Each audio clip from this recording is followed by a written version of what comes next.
It goes back quite a ways. I can roll it. I can roll it back kind of steep, but then it makes it harder on the winch to pull something on. Yeah. Do you need to go back farther? The front of this bed will actually go to the center of that axle. Oh. It goes back that far. This is a long bed. Yeah. This thing's come in handy so much. I've looked for one for years. I wanted a tandem rear end, a tandem axle one, but I lucked out finding this one pretty close to home.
Well, good thing this didn't happen when I was an hour away from home.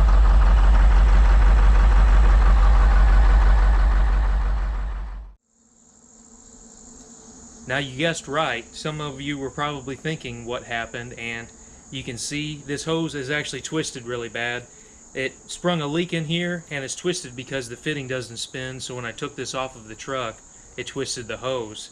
I got extremely lucky for the fact that this did not happen when I was over an hour away from home, because this is the hose that actually causes the bed to slide back and forth. So if that would have happened loading or unloading this forklift, I would have been up a creek without a paddle.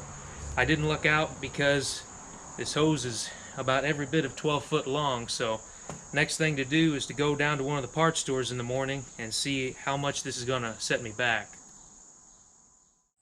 Alright, so take 3 on trying to get this unloaded. Why take 3? Well, the hose blew, that was number 1. Number 2 was off camera, the fact that the parts store made the hose for me with the wrong thread fittings on the end. So I went to install it on the truck, didn't work out, and I wasn't too happy about that. So I was hoping to get this video out last Sunday, but it's probably going to end up being Wednesday. I took off after work today on Tuesday and had to make the correct hose. So I got it put on the truck. It's about 101 degrees with the heat index, so I did not film that. I'm pretty hot and sticky from work, hauled some asphalt and helped them loot the asphalt out, and it was a pretty warm day. So enough talking about that. It's time to roll this bed back and finally get this forklift off the back of my truck. Okay, so the new problem is I got the rollback tilted back, but the inside of the mast of this forklift you might be able to see, I don't know if there's welds broke or there was something broken on the inside of this, but it's going further down than it's supposed to, and it's actually catching on the transition from the wood to the metal on this bed. So I'm gonna have to try to get in there, probably try to block these tires so I don't get run over, but get in there with something and pry that up and maybe put the shoe that I've got to go underneath of there to where I can get that to skate and go over the top of the metal without tearing it up or getting hung up and caught. Okay, so I'm hoping this will work. I've got the tire blocked back here, are chalked. Hopefully that does keep it from running me over. And some of you tow truck guys out there will know what these are, but a lot of people won't. These are skis. Now these are made out of fiberglass. I've used these a lot, and their main purpose is to keep something from dragging on the bed of your truck. Now if your receiver hitch, I've hauled some trucks before on this thing, and if your receiver hitch is too close to the bed, it can catch. I put these under receiver hitches, underneath axles that were missing the wheels and tires on them, and basically all it does, whenever you winch the vehicle and something catches in here, it can be an axle or whatever will grab, it'll ski it up the bed of the truck. So I'm going to try to get a block of wood and a big bar, put it underneath that mast, see if I can lift it up, and then I'll put these skis underneath it.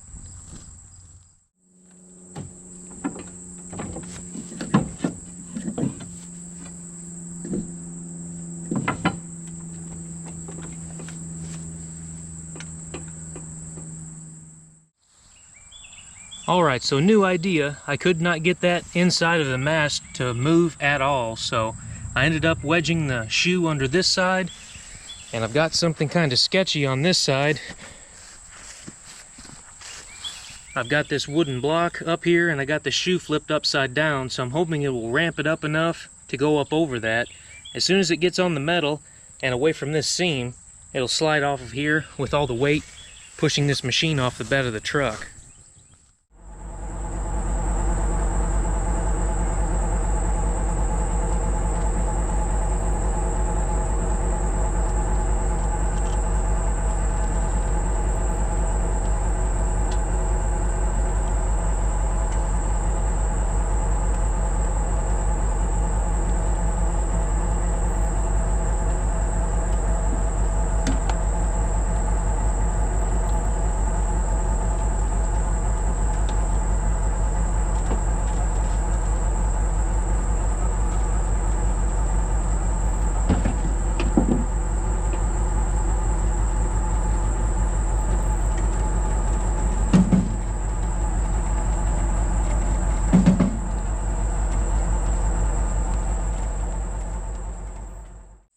Now if I take my come along off of here, the forks will go down to the ground. I don't want to do that because when I move this machine around, I don't want to have to drag this back out. But I don't want to leave the come along on there because I don't want it being outside in the elements. So I have this chain here that I've had in my garage. It was one long chain that broke into two, so I've got one section of it here that's got a hook just on the one side. So I'm going to go ahead and chain this up to where it'll stay up in the air and I can take my come along back in out of the weather.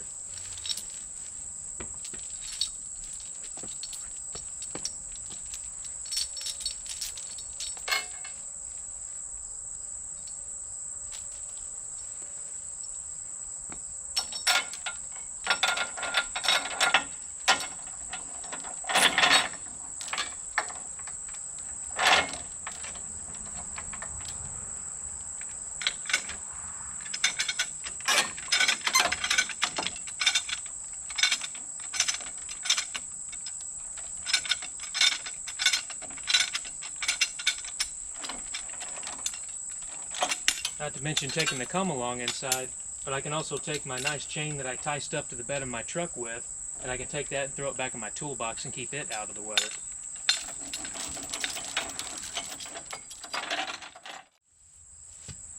Alright, so the forklift is unloaded. It only took me 3 times as long as I thought it would to have gotten it off the back of my truck. To add insult to injury, I thought I pressed record whenever I got this the rest of the way off of the bed of my truck, but I did not. What basically happened was the mast dug into the ground, and luckily my bed was far enough back that I could just essentially pull the bed out from underneath of this thing and let it down easy with the dovetail. Now it's off the back of the truck. I planned on doing a walk around in this video of this machine, but since it's been pretty much a miserable experience, I'm hot and miserable, I think that's going to have to wait for another video. But if you do like these videos, please give them a thumbs up. Leave a comment or a question down below. Consider subscribing if this is the kind of content that you're into. And just a friendly reminder that it doesn't matter if you're working on your project in a garage or in your driveway.